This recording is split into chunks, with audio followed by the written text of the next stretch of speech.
neno la Mungu kwa Roho Mtakatifu ikaleta mtoto yake Yesu mtawala. Yesu kwa neno la Roho Mtakatifu ikaleta sasa mchungaji. Mchungaji kwa neno la Roho Mtakatifu ikaleta uaminifu. Shetani kwa upuzi wake wa maarifa hakazala maarifa pa dunia ya kuleta vita. Somo letu linasema hivi: mchungaji wa kanisa inapasha kuwa na vitu vitatu vya maana. Mchungaji wa kanisa inapasha kuwa na vitu vitatu vya maana. Yaani kama anakosa hivi vitu vitatu, uli wasema hana mchungaji, achana naye. Marko sura yake ya 9 na mstari wa 1 mpaka 3. Huyu ni Yesu. Alikuwa mlimani, akakuwa mchungaji mwema kupitia babaye.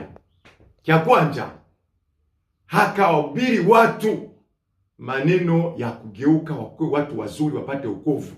Yaani mchungaji utamjua kwa kuhubiri kwake, kwa kugeuza kila mtu anapata wokovu. Kia pili, Yesu alileta maombi ya masiku matatu. Yaani mchungaji napasha alete maombi ya kutosha ya kila mwaminifu apate msaada kwa Mungu.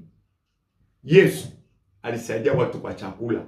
Mchungaji hana paka wa kusubiri mwaminifu amtowei. Yaani kama tuone ndani ya uaminifu kuna kosa mtu hata pesa ya chakula kama ni watatu, mchungaji kabla paka iwasaidie. Kama una mchungaji asisaidie watu, anapenda wao msaidie, ule ni mchungaji wa ovyo. Ana na huruma. Vitu vitatu vitupe akili. Amin.